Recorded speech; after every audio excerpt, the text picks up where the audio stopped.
Professionals from around the country talk about important topics while shining light on global issues and discussing cannabis as it relates to politics, regulation and reform, data and technology, science, research and medicine, family and parenting, art, celebs and entertainment, fitness, sports, mental health and wellness, and plant-based medicines and enthogenics.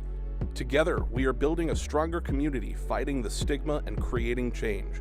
With your hosts, Jason Beck, Rico Lamitte, and Nichole West, joined by special industry expert correspondents from around the country and daily antics brought to you by Cannabis. Coming to you live Monday through Friday at 9 a.m. Pacific Time. Thank you for getting high at 9 with us.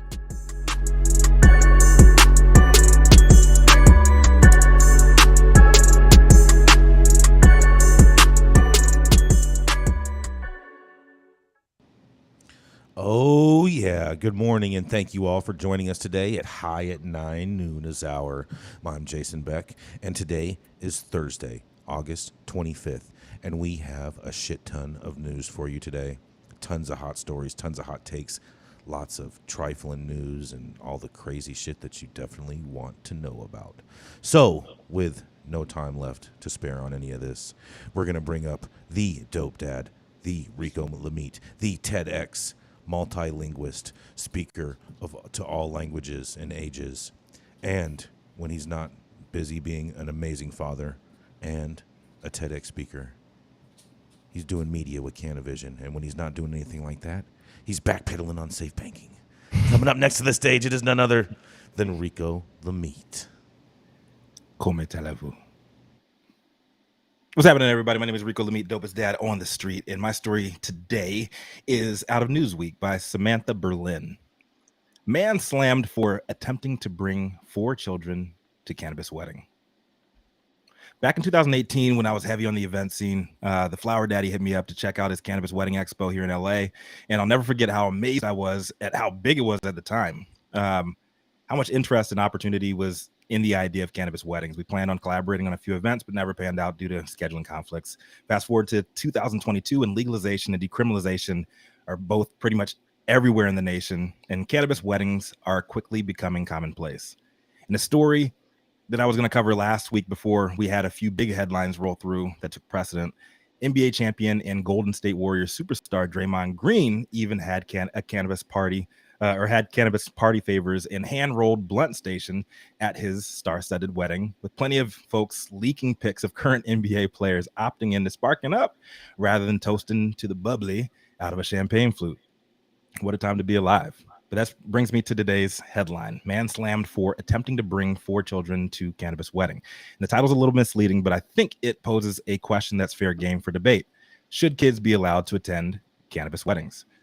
The article tracks a popular Reddit thread titled, "Am I the Asshole?" Want them all up. So it's okay that he propped up the shot with the original poster's remarks receiving more than 12,000 upvotes and 690 comments. Commenters in the thread attacked the man for attempting to bring his 4 kids to a child-free wedding, and he was invited to as a +1 by his girlfriend at the time. Because he didn't cue it. We good? Sorry, Rico. Jesse, we're getting feedback from you guys communicating back in the 3 is 4 room. Sorry about that. You run it from the top? Go ahead, Rico. Continue. All right, let's chop that in the middle. This is where I 100% agree that dude was in the wrong. He was invited to someone else's date to someone else's wedding where they said no kids, and he tried to bring 4. Come on, bruh. The conversations about child-free weddings can be polarizing, and plenty of folks believe children should be included and or invited to weddings, and plenty are dead set against it. I mean, you're bringing minors to an adult party guaranteed to be littered with family drama, inappropriate language and behavior, and plenty drunk, out-of-control assholes eating and drinking on someone else's dime. I don't think kids should be at weddings at all, but that's just me. The bigger question, should they be allowed to cannabis weddings? I say, if you're going to have kids at a wedding at all, fuck yeah. Alcohol is way more dangerous than cannabis is, and chances are you're not going to run into a bunch of stoners that are fighting and kids being trampled over on the fucking dance floor, somebody being punted, and probably your grandma being slapped. That ain't going to happen at a weed wedding, but it probably will happen at a ratchet ass fucking alcohol-filled party, period. So I'd like to open that up to everybody else and see what your thoughts are. Interested in hearing everybody else on this one. My name is Rico Lamitte, dopest dad on the street for High at 9 News. I think they definitely should be letting kids attend these weddings. I mean, the reality of it is that unless you're having like an open spread, like gummy platter or like a baked wedding cake or some shit like that, I mean, the reality is that kids are going to be much more easily able to access alcohol by just picking up someone's beverage on any random table that someone has left behind because they're sloppy drunk turning up on the dance floor.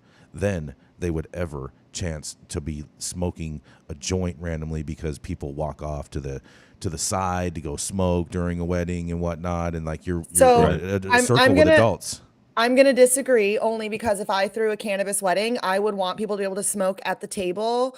And that creates a secondhand smoke issue. And so when we're having the conversation of children in secondhand smoke, I mean, even if you're sitting right next to somebody and it's dinner and we're eating, like, and people want to like spark up or there's dabs at the table or whatever, like, I kind of think that if you're having an adults only, wedding, it's an adults only wedding. I don't think it matters. The substance is my bigger point is I don't think it matters substance. It's adults only. But when we're having the conversation of if people are allowed to sit and smoke, I mean, if the entire thing was outdoors, I think it's like slightly different, but even still, like the idea. I mean, I have a question. At a traditional wedding, you have champagne, you got liquor right there, and motherfuckers. Yeah, but there's no secondhand liquor. There's no secondhand liquor. But the kids can drink that shit. They absolutely can, and kids can smoke it, and that's why I say it doesn't matter the substance. If it's an adult party, it's an adult party. But secondhand smoke is different than secondhand booze. Like, it's not like somebody's splashing their fucking liquor on you and you're going to accidentally swallow it. People can literally, and I know Jason doesn't believe in secondhand smoke. I don't believe in secondhand smoke from whatever, cannabis. bro, whatever. It's science. Like, no, you don't have to believe in science. We've learned that you probably don't, but when I was a kid, I was always drinking adults drinks as soon as they fuck yeah, dude, I got so turned up at so many weddings. I'm not saying that's not what's happening but at that point we're as kids making this choice to go get it versus being like a 4-year-old like just sitting there making no fucking choice to go try to drink and getting a little high. I think that and I the parents are like, oh, I don't care, I brought my kids, it's my choice, but it's like with the premise of your argument, would it change if it were all outdoor cannabis weddings? If we're not talking about indoor.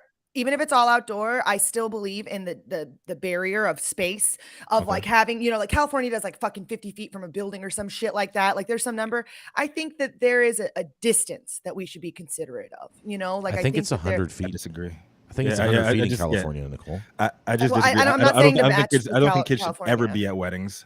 Period. Oh, well, I agree with that. Hold on, Rico. I have a question. I had to make a compromise with Jasmine because I paid for the wedding. And I have a question. I made sure all the kids were out of the fucking reception by a certain time so we can get fucking ratchet. Because I was playing fucking ratchet ass music. We were fucking like I got a bunch of ratchet ass fucking friends. Period. I agree with you on the kids thing. 100. Adult behavior. So go ahead, Jason. That's what I was gonna say, Rico. I was gonna agree with you that if the consumption happens after a certain time, like if you got your kids, little cousins that come and want to be a part of the wedding, the actual ceremony, but when it's time to turn up, I would think that the kids need to go to a different place so everybody can consume comfortably and not have to worry about secondhand smoke. And that, so I agree with you. I just really wonder if you're outside and it's an all adult wedding and you have weed there and alcohol, there is no problem. But if you have kids there, then that's a problem. And I just wonder, Nicole, if you feel that they shouldn't have alcohol at the wedding, just like they shouldn't have cannabis at the wedding if the kids are involved. I think the ability to have either of it is totally acceptable with kids. There would be designated areas for smoke. I would think like any smoke, like just if you're going to light something on fire, go over here. If I was going to have children at a wedding in general. And, the idea of kids picking up alcohol, it's there's no variable there any different than kids picking up weed. And I don't think that you would have weed food, weed drinks or anything like that being served outside. I think it would be at the bar next to the alcohol. So you would Yes. be running the same risk in my mind. If I had a weed wedding and an alcohol wedding, I would have it in all forms of consumption for cannabis. So Right. like, I genuinely think that it's the same outside of smoking. And I feel the smoking is for anything. Like, it's a wedding, we're going to smoke cigars.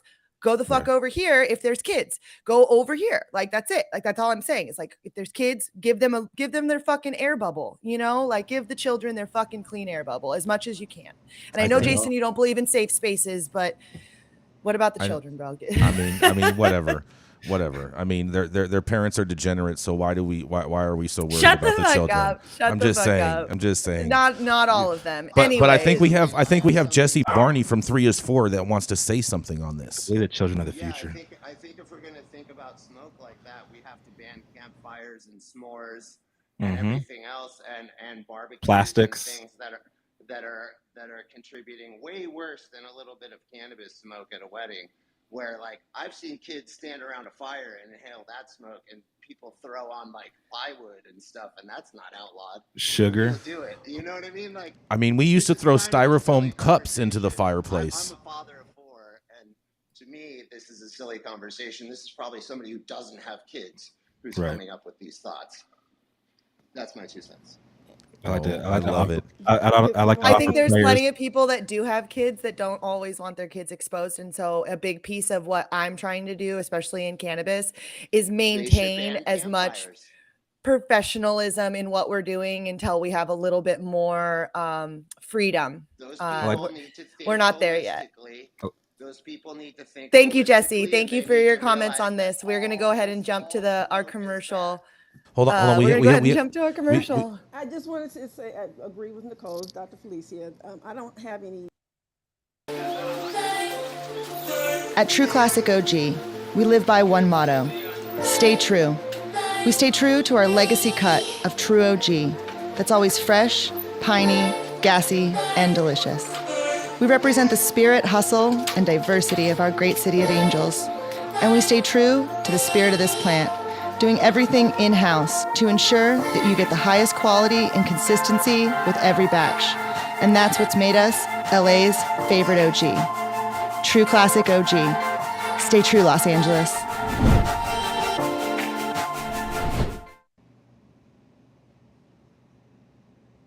All right. Well, I think Dr. Felicia was saying something when our commercial jumped on. I definitely wanted to hear that. Dr. Felicia, please. I was just piggybacking on what you were saying, Nicole. Combustion products are real. Cannabis has half the combustion products that tobacco does. Jesse, I don't have a scientific knowledge about the combustion products of a campfire, so I can't comment on that. But I did want to piggyback on what Nicole was saying. Thank you, Dr. Felicia. I love it when a doctor's got my back, literally. So thank you so much for that. And I definitely want to give a shout out to Rico for that story, and to all the parents, having to figure out the lines to walk with their kids, because I can't even imagine. And, we did hear Jesse say there's probably somebody that doesn't have kids, and he was absolutely right. I don't. But at the same time, I think it's something, as far as cannabis is concerned, that we're all trying really hard and should be trying really hard to not upset people about that specific thing as much as possible, and be as respectful as possible, especially for those of us who don't have kids. I'm just trying to be extra. But with that said, we'll go ahead and hop to our next correspondent, Mr. Jason Beck. Jason's the longest running retailer in the history of cannabis, highest Republican that any of us want to hang out with, and also our very own White Gucci. What do you have for us today? Oh, yeah, that's what they call me in the streets of Detroit, Nicole. But, today my story comes out of where my background is, if you're watching us on YouTube. That's right, sunny Florida, where there's some major corruption and some scandalous feats going on in dispensaries throughout the state. Because apparently there's some internal documents that show unethical practices at a major dispensary. Cannabis multi-state operator TrueLeave is under fire on social media after an employee allegedly leaked an internal document showing how their company's dispensaries operate. Oh, yeah. Twitter user at EyesOnMJ posted a photo of a flowchart they allege TrueLeaf uses for training employees, outlining how they rotate the highest THC batches to the back of the store and sell the low THC flower on the sales floor first. Fascinating, but not surprising. Because the higher THC product is displayed on TrueLeaf's website, all orders shipped online, customers would have to receive strains with those higher advertised THC levels. This means walk-in customers are getting the short end of the stick, according to the people who took to social media to protest the practice. Many customers are drawn to physical stores through the website, which misrepresents what is available at TrueLeaf's many locations throughout Florida, California, Connecticut, Massachusetts, Pennsylvania, West Virginia, and Maryland. Customers are not informed that lower potency strains are featured in the front windows of their dispensaries, raising questions about the ethics of the company. Further, according to Reddit user Do Paramedic 426, employees will often inform customers that a strain or brand they are asking for is out of stock when it is being reserved for online orders. Dun dun dun. This less than transparent model could lead patients and customers losing faith in the corporate cannabis industry as a whole and urge potential buyers to go back to the black market. A former TrueLeaf corporate employee who we confirmed but asked to remain nameless echoed some of the same sentiments on social media, telling Cannabis and Tech Today that the company does not walk the walk or talk the talk, and that they are aware of several unethical business practices at the firm. Multiple attempts to contact TrueLeaf were not returned prior to the publishing of this article. Well, I'll tell you what, it just sounds like more of the crazy stories that I hear about this MSO and many others. So this does not surprise me at all, but I do find it funny that they're using the grocery store model of first in, first out for highest THC. If you order online and if you come to the store, they treat you like Joe Schmo. And this is Jason Beck reporting for the High at 9 News Hour. The grocery store model of first in, first out means actually first in, first out. I know. I understand that. I get it. But they're basically trying to do highest THC to only people that purchase online. And if you walk into the store, then you're getting the lower THC batch. So you're basically looking online. Hey, I want to go to this store today and I want to pick up this product, okay?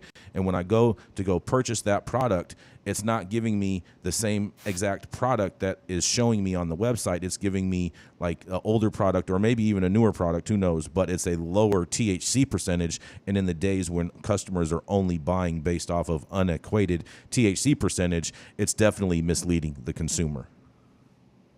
I think it's bittersweet that these stories are coming out from all these MSOs because, you know, those of us that have been in the game for a little bit, like we knew this shit was going to happen.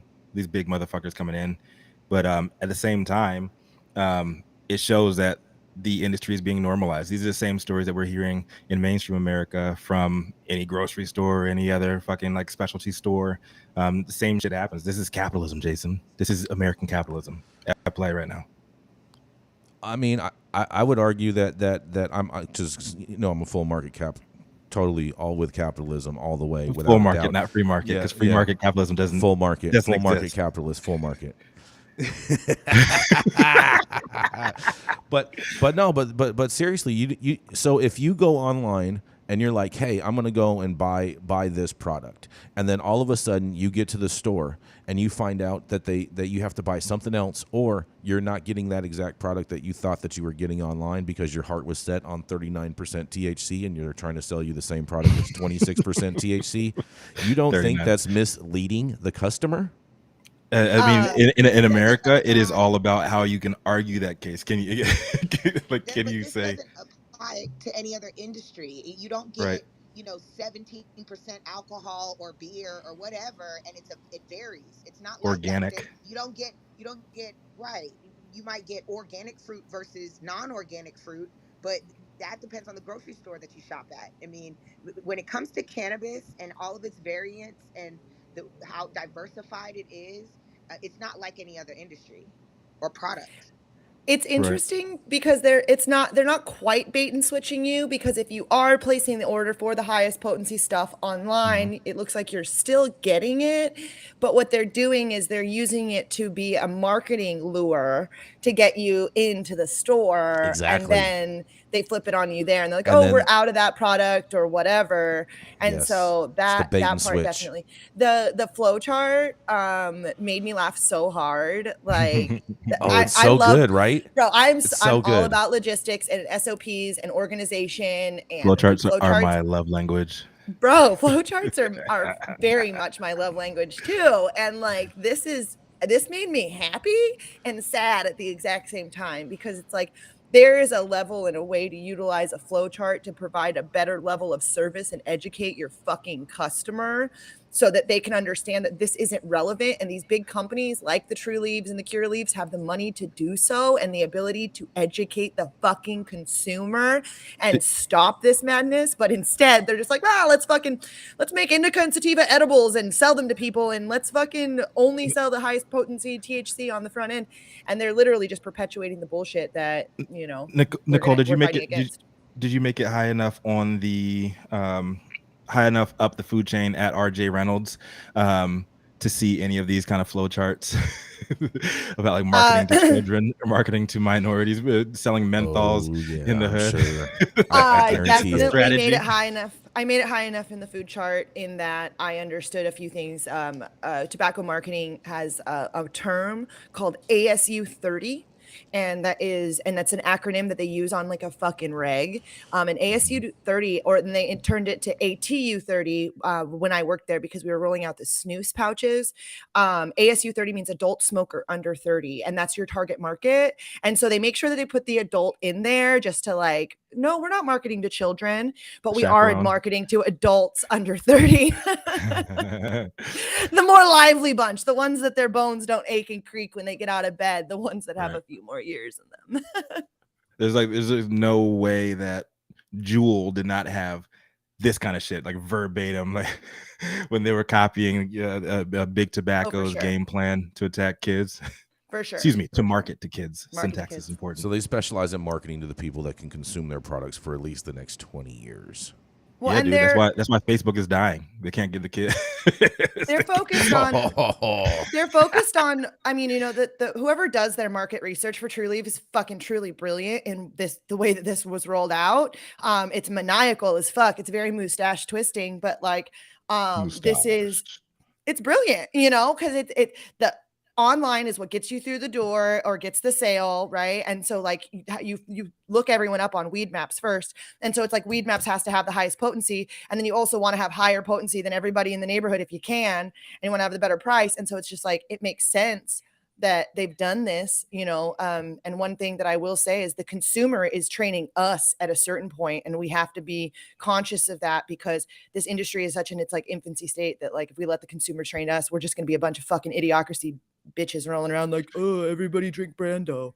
Right, but as triggering as this is to most people in the industry, I mean, why should we even get emotional about this? This is how real businesses work. It's marketing. It's marketing, exactly, and that's what I'm saying. Like, I can't believe they're doing this. Like it makes sense. It's brilliant. It makes sense, but it's also we should be. It's not bait and switch. We should be spending more time. Jason just like saying that. Educating people, but it would be bait and switch if they clicked the button and it said 37%, and then when they got the bottle it said 27%. That's not what's happening. Right. The online orders are still getting the high potency, and then you walk your happy ass into the store, they're like, oh, we're out of it. Right. We only have this. Like, that's not, you're not selling them something else. Right. I think that companies that want to stay independent and companies that want to do things differently, I think they should look at this in a more neutral way if they want to survive into the next level.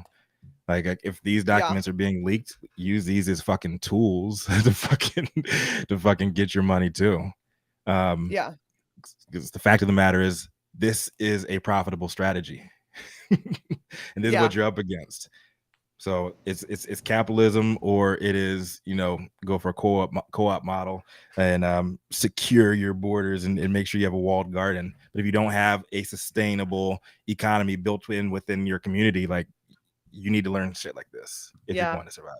We definitely are at time on that. And I don't like interrupting when my story is next, but bitches, my story is next. Oh yeah, Rico, you got to introduce her. Hold up. That's a great fucking story, man. Glad you fucking covered that, Jason. Yeah. I always cover the bait and switches. You like to switch on your bait. Oh, Yeah. gross, guys. Oh yeah. Coming up next, this data diva is a business agriculture and efficiency specialist with over 12 years of experience and currently VP of compliance and operations at Relentless LLC. You know who it is. The data bitch herself, Nichole West. We got him to say it. Okay. Good morning, everybody. My headline today is coming out of JD Supra. I've been doing a bunch out of this specific publication, this legal publication lately, and I'm following a few things that I think are interesting. And one of the things that I think is super interesting right now is New York. So New York cannabis regulators make environment a top priority for all licenses. Now, I am very focused here in California, being a big ag state. I'm very focused on agricultural regulations from the DPR, the Department of Pesticide Regulations, as well as the Department of Agriculture. And I just want to make sure that everybody understands that New York is going to be fucking serious about this because, and I did not know this, but in 2022, New York was ranked the second greenest state in the US. And no, we're not referring to cannabis this time. As a leader in environmental consciousness, New York proudly enforces a zero tolerance policy against ecological threats that hold its residents and businesses to high standards of sustainability, which will undoubtedly extend the cannabis industry as we fight this ongoing climate crisis. The Marijuana Regulation and Taxation Act, or the MRTA, acknowledged the industry's intent to protect environment and improve states' resilience to climate change. We anticipate New York's adult use rules will be one of the country's strictest in terms of environmental and energy standards in the country and best practices for water and energy conservation. Big words to think about cultivators. Regardless of what license types you are interested in pursuing or have already obtained, you'll need to add environmental considerations to your mental to-do list. And I'm not just saying mental to-do list, you need to add it to your financial plan because this is going to be expensive.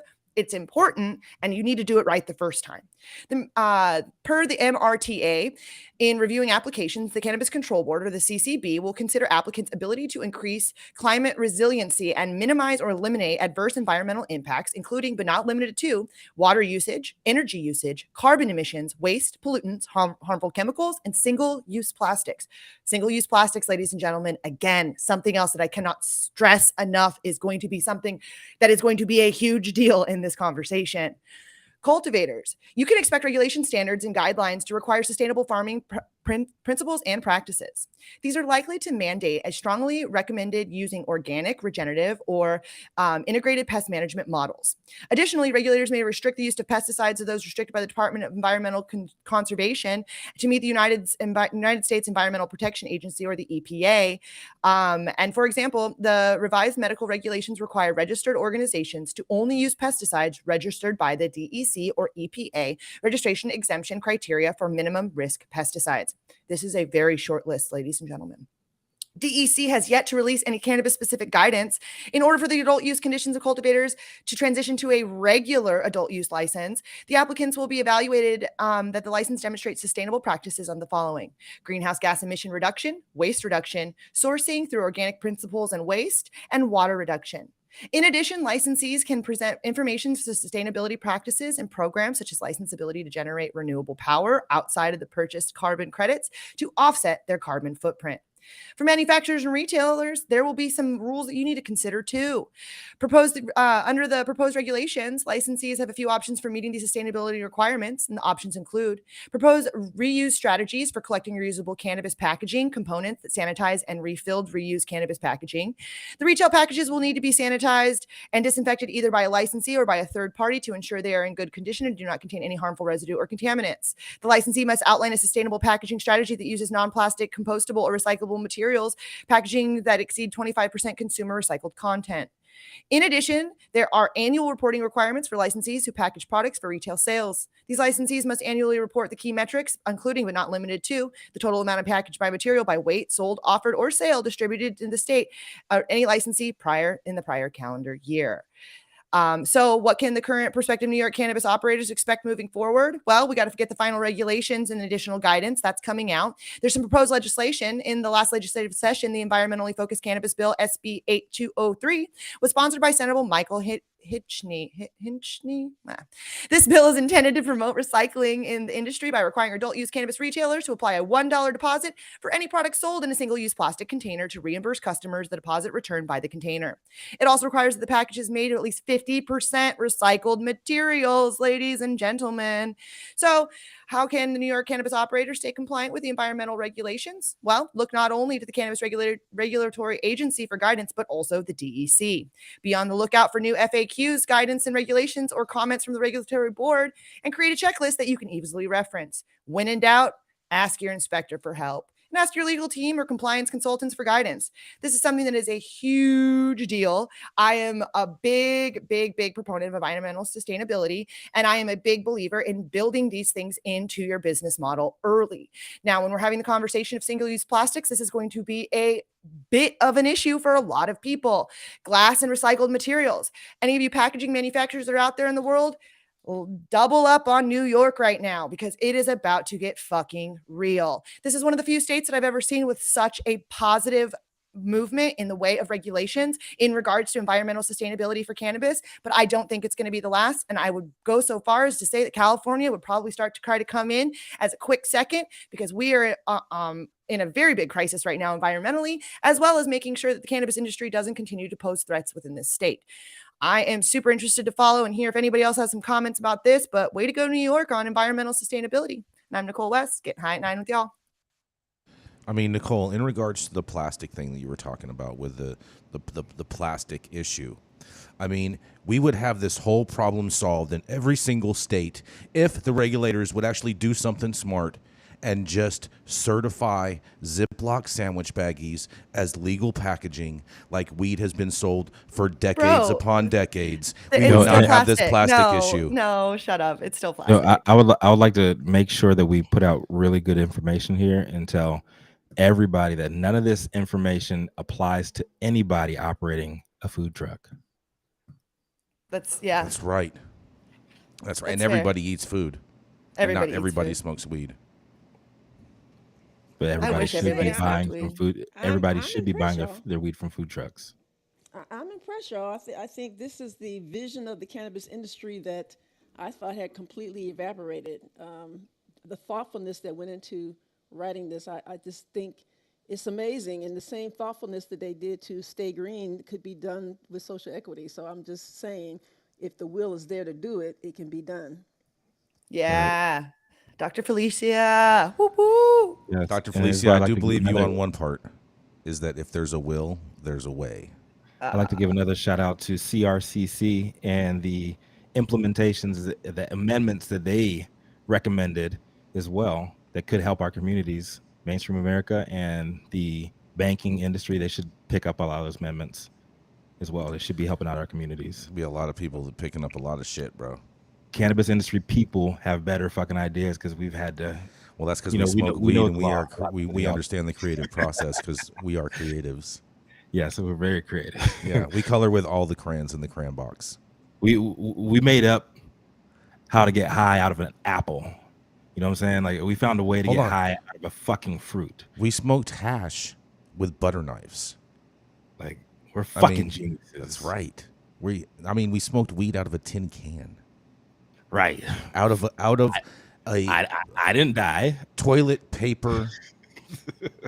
I smoked out of a toilet paper thing. Cans and fucking tin foil and shit. Yeah. Like I've seen people smoke out of light bulbs. Right. So we will find a way. Nicole, you're on mute. You're on mute. You're right. Nicole, you're on mute.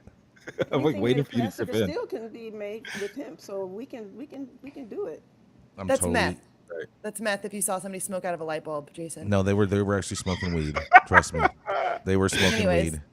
Anyways, They were a meth smoker too, but they were smoking weed. I've never heard of disclaimer that. time. I've never heard of that, but I never want to yuck anybody's yum.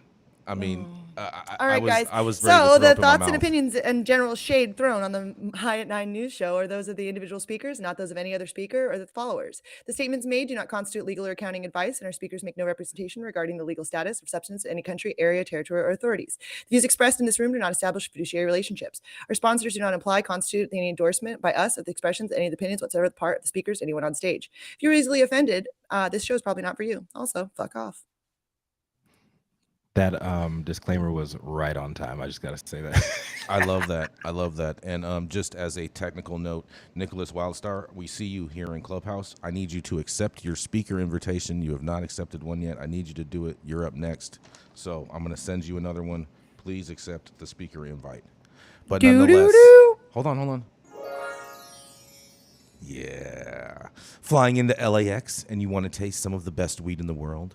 Then stop by LAXCC, the closest dispensary to LAX. Located at 8332 Lincoln Boulevard and open from 8 a.m. to 10 p.m. 7 days a week. Always make LAXCC your first stop when you touch down in LA and score like a winner. And don't forget to tell them that I sent you and mention that you like to get high at 9 for 10% off your full order. Well, I hope Mr. Wildstar, the governor, has gotten a chance to accept his speaker invite because we have him coming up next. He has not. I think we should has go not? to Nicole. No, he has not yet. Let's All go right, to Nicole. so Nicole Buffon, she's a patient and plant medicine advocate, founder of the Purple Plant Magic. Also, Roz McCarthy's right hand on the left coast for M4MM and the Encyclopedia. Wednesday mornings on Power 88 in Las Vegas. Nicole Buffon, what do you have for us today? Hi, good morning, everyone from Las Vegas. Thank you, Nicole, for that introduction. So I want to give a quick briefing of what happened at the CCB meeting on Tuesday, which was my birthday. What we talked about was very interesting. If you're not aware of what's happening in the Las Vegas market, let me brief you. One of the main points of discussion was the CCB trying to challenge Green Life Productions cultivation practices. GLP is the premier brand in the state, growing clean and high quality flower. They stand out because they have gone above and beyond to make their own compost and use living no-till soil. Their eco-friendly practices reduce their carbon footprint and produce some of the best flower in the state. Another thing to recognize about this brand, that this year they launched Green Life Produce, organic fruit and vegetables grown locally that they provide to their community.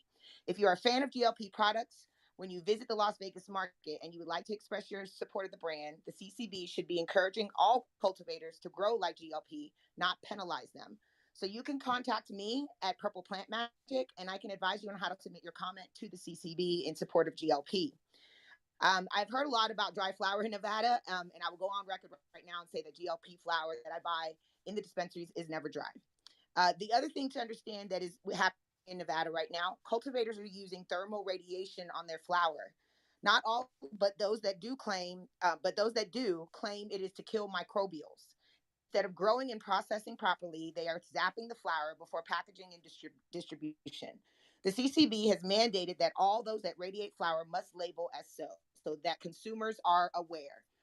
So those are some of the main points that I took away from the CCB meeting. They have not dropped or opened the application yet for consumption lounges. Obviously, that would have made headlines, but I will keep you all informed when I hear things here on the ground. But my article today is from Science Daily. The title is "People Who Use Therapeutic Cannabis Are More Likely to Use Nicotine Too." So people who use therapeutic cannabis are more likely to also use nicotine products than the general population, according to a Rutgers study. The study published in the American Journal on Addictions is among the first to examine nicotine use among patients of a medical marijuana dispensary. Simultaneous use of cannabis and nicotine is a growing concern, but while the relationship between recreational cannabis and nicotine use is well established, little is known about nicotine use among users of medical cannabis, said Mary Bridgman. She's a clinical professor at Rutgers. The researchers surveyed 697 patients between ages 18 and 89 at a medical marijuana dispensary on their nicotine and cannabis use, how they self-administered the cannabis, either smoked or vaped, and the medical conditions that qualified them for using therapeutic cannabis. They found that close to 40% of medical marijuana users also use nicotine, sharply higher than the 14% of US adults who smoke. Therapeutic cannabis users who also use electronic cigarettes or didn't use nicotine at all were about 4 times more likely to vape rather than smoke cannabis than those who exclusively smoke cigarettes. The study also found 75% of the respondents smoked cannabis rather than vaped, and about 80% of the cigarette smokers reported planning to quit in the next 6 months. There's always a cigarette smoker swearing they're going to quit. These findings reveal that while medical cannabis dispensaries may recommend vaping rather than smoking cannabis due to the health concerns associated with combustible products, this recommendation alone may not influence patients who also smoke cigarettes. Um, Between the higher rates of nicotine use in those using medical cannabis, the fact that cigarette smokers opt to smoke cannabis as well, and that those people who are seeking to quit using nicotine presents a strong argument that dispensaries provide tobacco control messaging at the point of sale to encourage cigarette smokers to quit. The strategy also could increase the chances that a medical cannabis user would vape the product, which is a less harmful route than smoking. I had Dr. John Talleyrand also read and make a comment on this article. He said that even though the article states that vaping is less harmful than smoking, there's not enough research to prove that statement.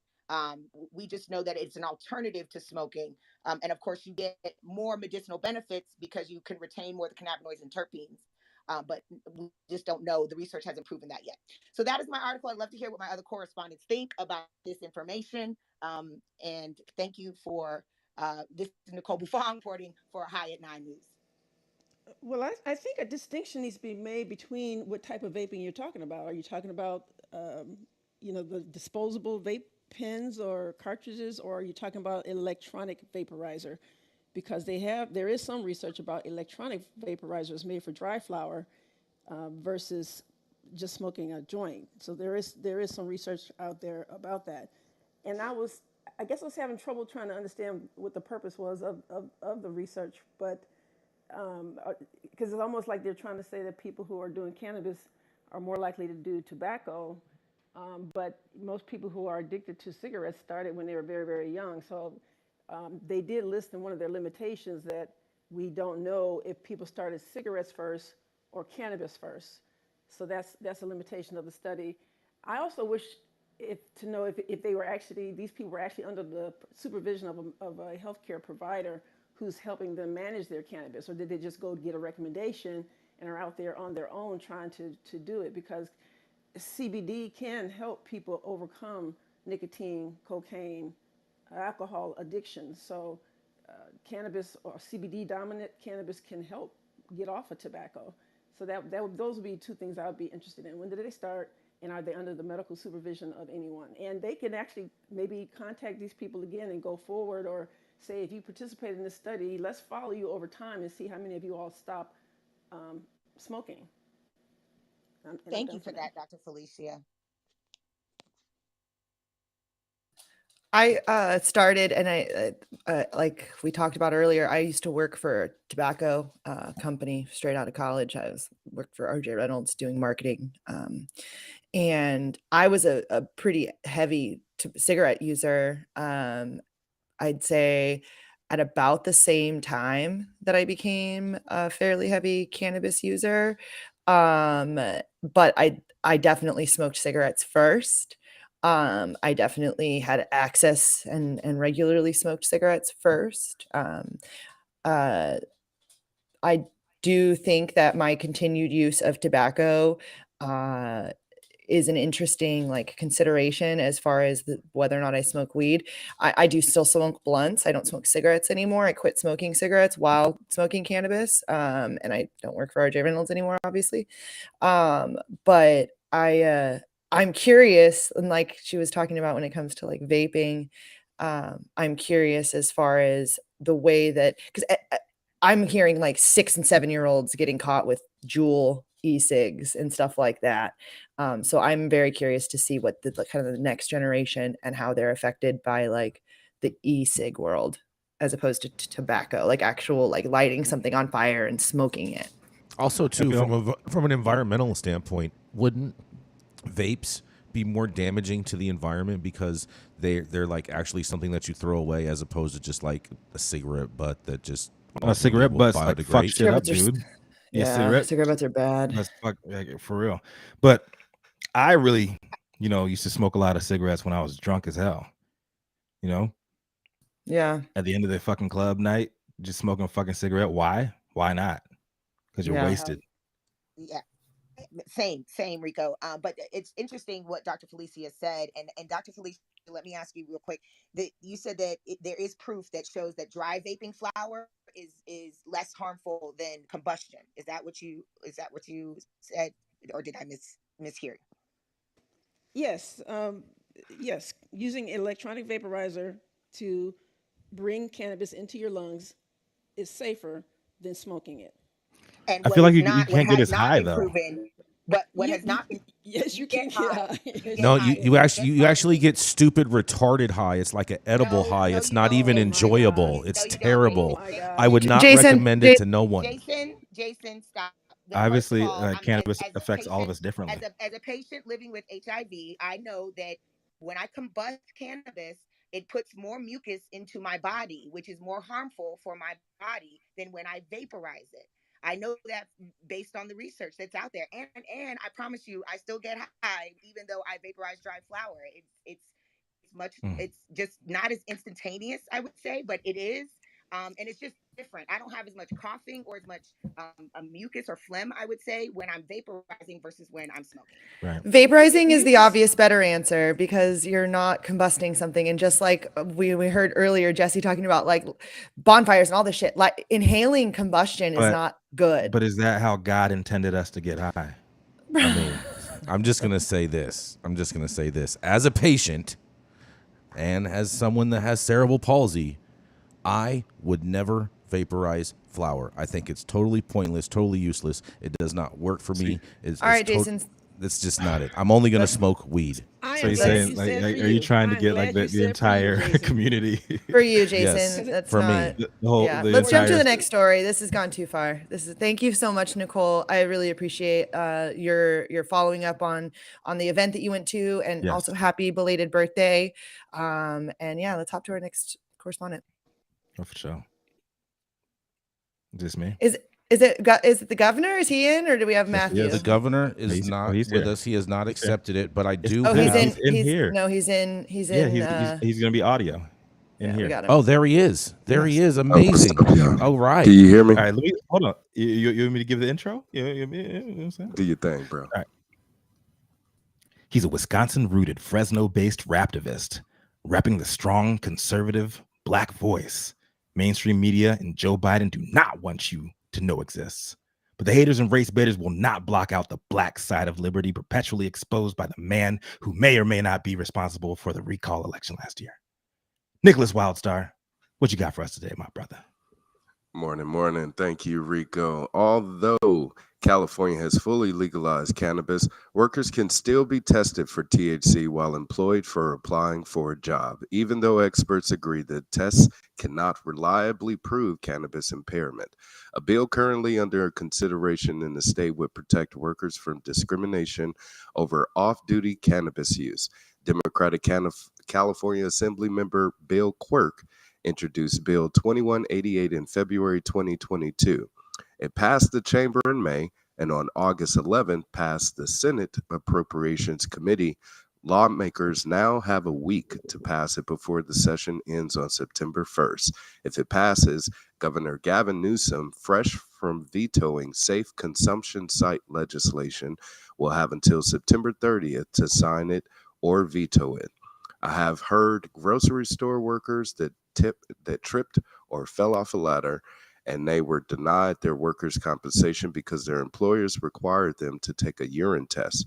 Jenny Fan told Filter. Fan is an employee at the MedMen Long Beach Cannabis Dispensary and a union member of UFCW Local 324, which represents cannabis workers. A urine test detects past use instead of most recent use, she continued. If it comes positive for someone who consumed cannabis 2 months prior, they use that as leverage to deny workers something as essential as workers' compensation. Bill 2188 would make it illegal for employers to discriminate against an employee or potential hire solely due to cannabis use off the job. They would no longer be permitted to make such decisions based on a drug test that shows non-active cannabis metabolites in a person's urine, hair, or blood. The bill doesn't apply to construction or building workers or those required to do federal background checks. Excuse me. Uh, Federal background checks. Commercial truck drivers, for example, would still be required to undergo mandatory testing. Employers could continue to use impairment tests that measure workers' performance and tests that show active THC in a person's body. They could also test workers for other illegal drugs. Cannabis remains federally illegal, and under current California law and a 2008 state Supreme Court decision, employers are not obligated to accommodate an employee's state legal cannabis use. A urine screen that's positive for the active compound THC is pretty indicative of recent use. Joshua DeBoard, a forensic toxicologist and chemist at the Center for Forensic Science Research and Education, told Filter. The active metabolite, the interpretation of that is almost meaningless in the context of California's law. It makes sense to include those compounds when it comes to a pre-employment drug screen. One wonders why our society, amid catastrophic environmental collapse, commits scientific minds to try to catch people using a relatively harmless drug. On top of all of that, federal law requires that federal agencies and contractors maintain a drug-free workplace. Unions, like the American Federation of Government Employees, are taking this fight all the way to Washington, D.C., throwing their support behind marijuana legislation while calling for provisions to make sure the nation's 2.1 million federal government employees aren't discriminated against for cannabis use. And for workers who are involved in accidents, drug tests can be an easy way to terminate them and deny benefits, like a casino worker in Las Vegas who slipped and fell, then was fired by his employer in 2020 for testing positive for THC. These policies are based on drug war stigma rather than reality. They also have a racist impact. A 2013 study showed that overall, Black and Hispanic workers are more likely to work for an employer that does drug testing. Reporting for the High at 9 News Hour, this is Nick Wildstar, a.k.a. The Governor. Speak now or forever hold your peace.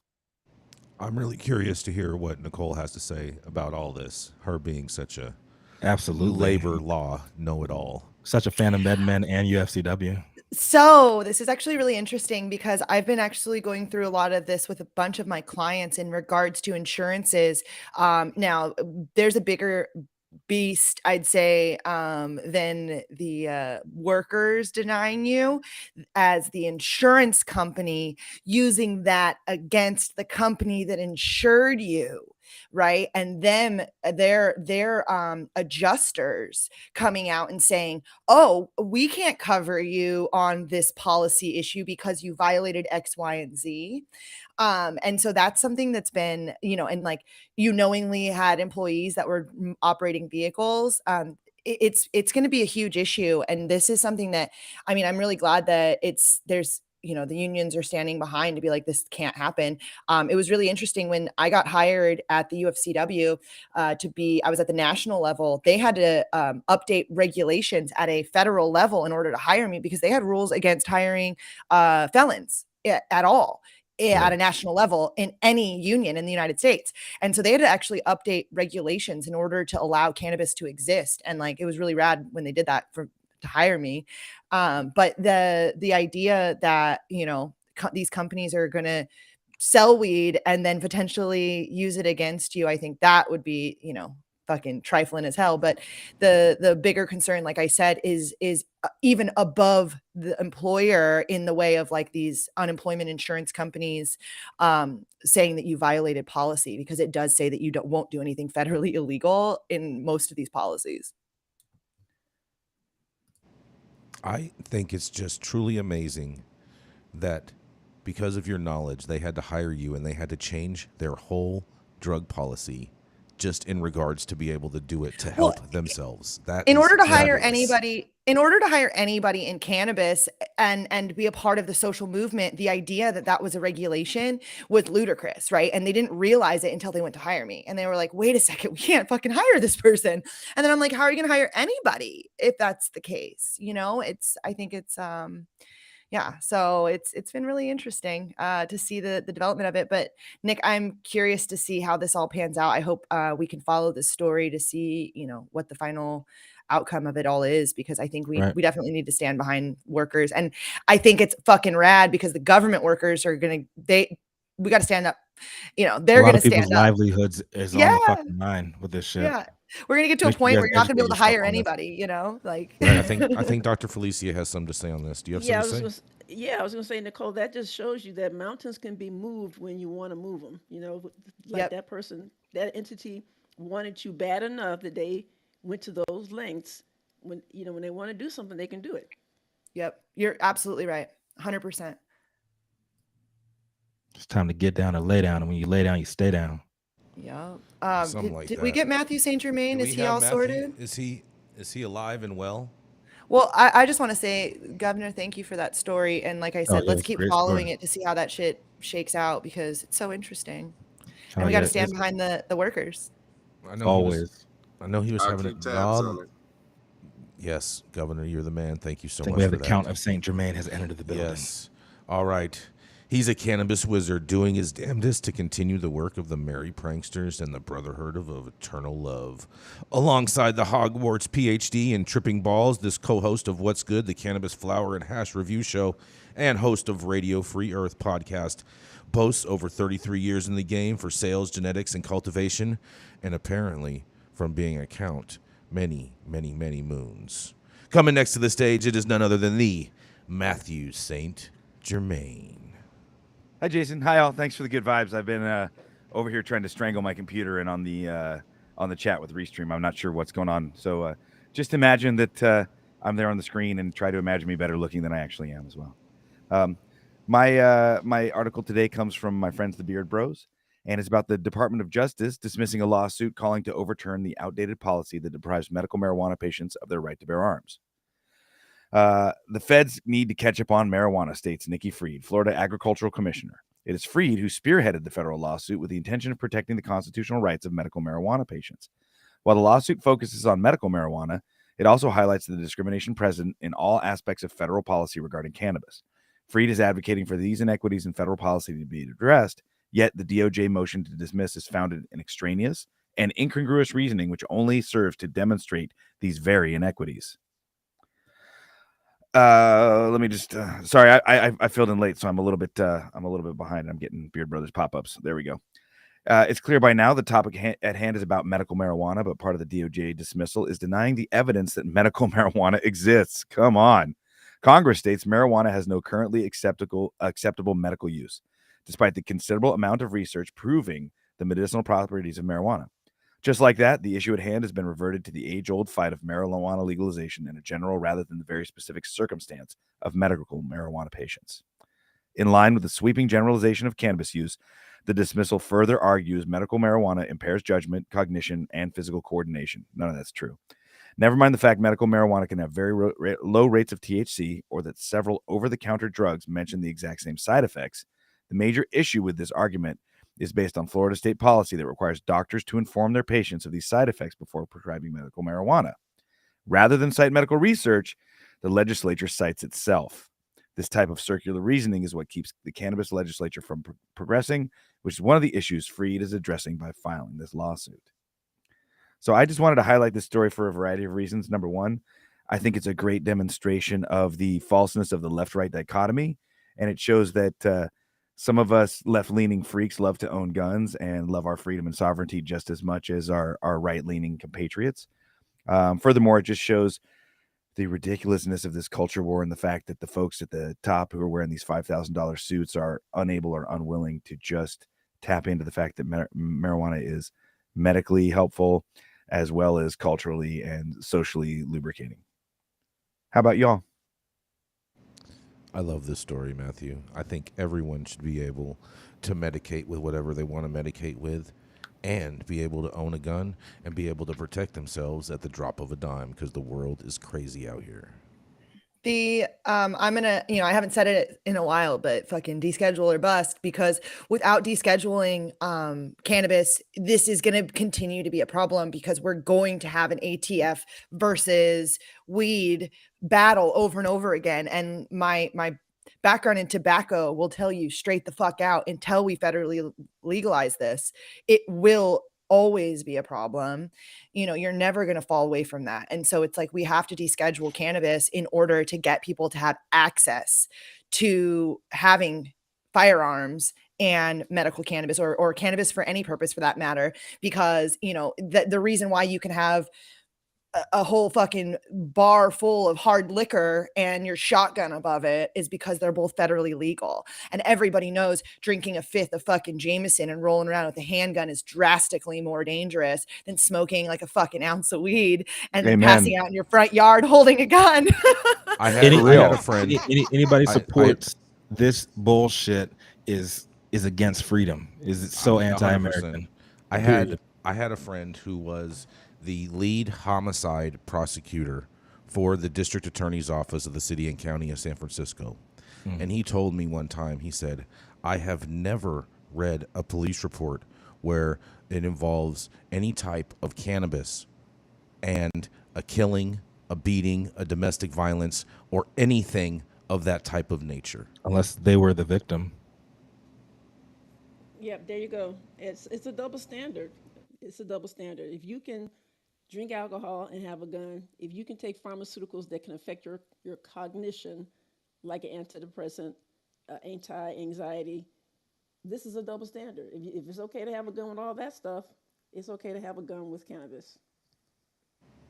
Yep. Because guns don't kill people.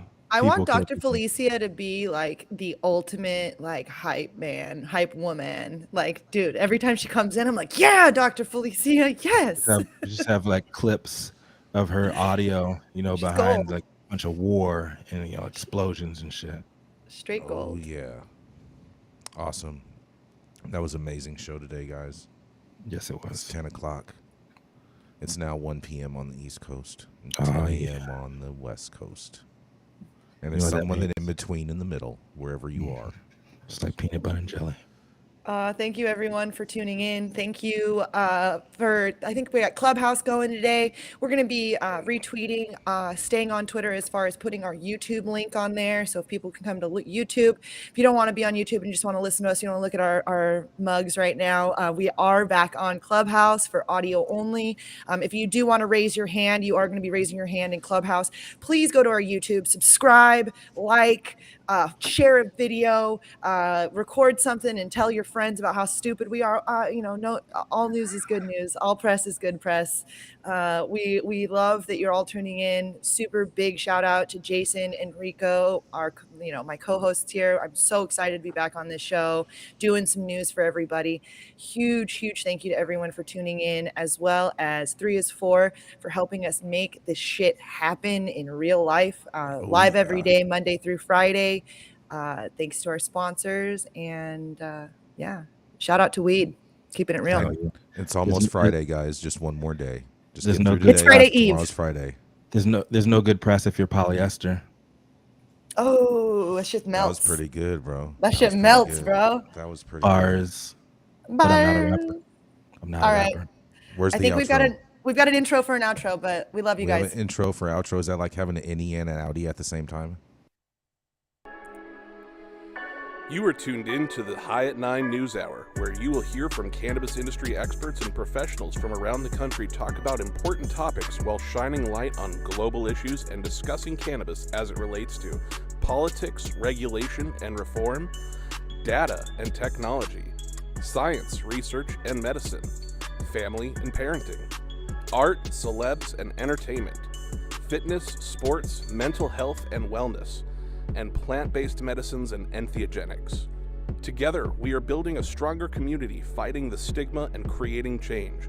With your hosts, Jason Beck, Rico Lamitte, and Nichole West, joined by special industry expert correspondents from around the country and daily antics brought to you by Cannabis. Coming to you live Monday through Friday at 9 a.m. Pacific Time. Thank you for getting high at 9 with us.